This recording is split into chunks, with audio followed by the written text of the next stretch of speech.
What if the land you saved up for, the dream you quit your job for, the wilderness you moved your family to? What if someone was already living there? Tonight, I'm sharing 3 real accounts from people who left everything behind to live off the grid. No neighbors, no noise, no city life. It's just them and the forest. One couple drove 3 hours down a dirt road into the Oregon wilderness, and on their first night, something circled their RV in the dark. One man, living alone in a Maine cabin, started losing things. A flashlight, a jacket, bag of food. Gone. No sign of forced entry. He was sleeping just feet away, and one person, 7 months deep into a solitary cabin life, woke up at 1 a.m. to the sound of someone moving through their living room. These aren't campfire legends. These aren't made up. These are the exact words of people who lived it, and most of them never went back. The thing about being truly alone in the wilderness is this. You assume if something were wrong, you'd know.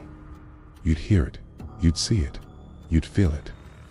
But what these people discovered, what kept them awake, what made them pack and run, is that by the time you finally know something is wrong, it's already been going on for a long time. Stay with me. The first story starts right now, and I promise, it only gets worse. Story 1, the Oregon wilderness. A couple, let's call them Marcus and Emma, had dreamed for years about escaping the city. The noise, the crowds, the endless stress. So when they found a cheap plot of land deep in the Oregon wilderness, it felt like fate. The realtor warned them. 3 hours from the nearest town, a dirt road that barely qualified as a path. No utilities, no neighbors, except a man named Tom a mile away, in a sagging trailer surrounded by junk. When they met him, Tom handed them a jar of homemade blackberry jam and smiled, thin, knowing. Not many folks make it out here long, he said. It's too quiet for most. Gets in your head. They laughed it off. They had their dog Rusty, their RV, their dreams. What could possibly go wrong? The first week was perfect by day. Birds, wind, through the pines, the sound of a creek. Reprieve. They set up their fire pit, started clearing the land for their cabin foundation. But at night, the forest changed. The silence wasn't peaceful. It was thick, pressing, like something was holding its breath just beyond the tree line. Then came the footprints. One morning, they found boot prints circling the RV. Big ones. Too wide to be Marcus's, too heavy to be Emma's. They trailed off into the trees and disappeared. They told themselves it was Tom, but Tom never knocked. Tom never said a word about it. Then, Rusty's water bowl was tipped over. Then the scratching sounds began at night, slow, deliberate, dragging along the metal side of the RV. And then, at 3 a.m., a voice, low, gravelly, close. You don't belong here. The tapping and scraping went on for hours, sometimes stopping, then starting again, closer, then farther, like whoever it was circling them, toying with them. Marcus shouted, banged the walls. Nothing worked. Emma held Rusty, whispering, please make it stop. At dawn, when it finally went quiet, they stepped outside. The sides of the RV were covered in fresh scratches. Deep, jagged marks. More boot prints circling the clearing. And there, by the fire pit, Rusty's favorite tennis ball, sliced clean in half. Then Marcus saw it, carved into the pine tree at the edge of the clearing. A symbol, a circle with 3 jagged lines slashed through it. It wasn't there yesterday. He didn't tell Emma. She was already packing. As they drove away, Marcus checked the rearview mirror. Tom was standing outside his trailer, watching them leave. No wave, no expression, just a shadow against the trees. Later, researching from a motel room, Marcus found the stories. Hikers who disappeared, strange carvings, groups of territorial drifters who moved between abandoned cabins deep in those woods.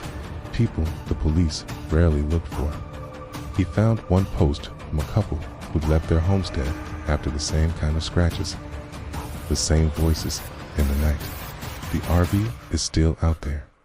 Their dream is still out there. But Marcus and Emma are back in the city now, where the traffic noise finally feels like safety. Story 2. The North Pond Hermit. Our second story comes from Maine. A man, alone, 4 months into cabin life near North Pond, was finally living the dream. Quiet mornings, wood fires, long hikes, no one bothering him, till things started disappearing. First, a flashlight left on the porch, then a bag of chips from the kitchen counter, then his favorite jacket, a thick green one, hung by the door. He searched everywhere, under floorboards, in the loft, behind the couch. Nothing. Someone was taking them. At the general store in town, he overheard 2 men talking at the counter. The hermit hit another cabin last week, took a whole case of soup. The North Pond Hermit, a local legend, okay? A man who'd been living in the woods for years, stealing from cabins to survive. Some thought he was a myth, okay? The woman behind the counter didn't. He don't hurt nobody, she said. But it's creepy knowing he's out there watching. Back at the cabin, the windows felt thinner. The locks felt flimsier. He upgraded everything. Deadbolts, a motion sensor alarm. He stopped sleeping well. Then one morning, more food was gone.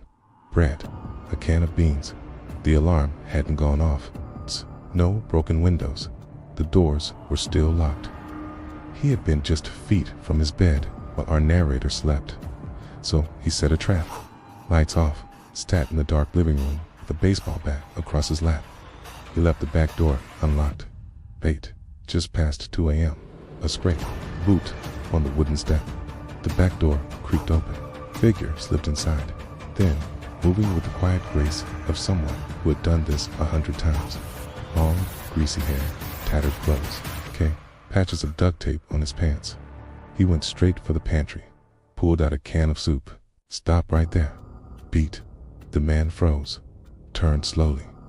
His eyes, wide and sunken, were not angry, not wild, just tired. I don't mean to scare you, he said, his voice raspy. I just need things to get by. They struck a deal. Food left on the porch every week. He would stop coming inside.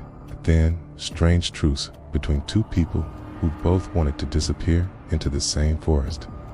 The break-in stopped. Every week, the box would be gone by dawn. Once, just once, as the narrator said it out, he thought he heard a faint thank you carried on the wind. But the fear never fully left. And the bat stayed by the bed. Story 3. The Intruder in the Dark 7 months. That's how long our third narrator had been living in their forest cabin before. Something broke the illusion of safety completely. The warning signs had been building. Sprints circling the cabin every morning. Missing tools from a locked shed. A man named Tom, not the same Tom from Oregon, just as unsettling, who showed up out of nowhere asking for copper. Some school thing, he said, fidgeting, not meeting their eyes. His neighbor, John, put it plainly.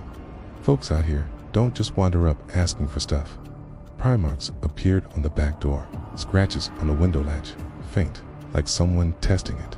The narrator started keeping a loaded shotgun by the bed. Then, at 1 a.m., a sound that didn't come from outside. Creak, from inside the cabin. Bare feet on cold floorboards, heart slamming, avoiding the boards that squeak. Came, and there, in the living room, lit by moonlight, Tom hunched over the desk, rifling through drawers, muttering to himself, pulling out anything metal. Get out. Now. The shotgun rose. Tom froze, stammered. I wasn't going to hurt you. Needed stuff for my girls. He bolted, fumbled with the lock, sprinted into the night. Later, our narrator found how he'd gotten in a window latch bent open. One forgotten unlock. Tom had been inside the cabin while they slept, just feet from their bed. Motion lights went up, a security camera on the porch, satellite phone by the bed. Neighbors closer now, checking in, sharing stories. The guy who lost his truck, the one who found a stranger sleeping in his shed. None of them were truly alone out there. None of them ever had been. Our narrator still lives in that cabin. But the forest doesn't feel like a refuge anymore. Every rustle, every snapping twig makes their heart race. The shotgun stays loaded by the door. I wanted freedom out here, they said. A life on my terms. But I learned the truth. Out in the wild, you're never as alone as you think. Someone's always watching, waiting for you to slip. 3 different forests, 3 different people, the 3 different kinds of dread. And the same lesson, learned the hard way. There is no such thing as truly empty wilderness.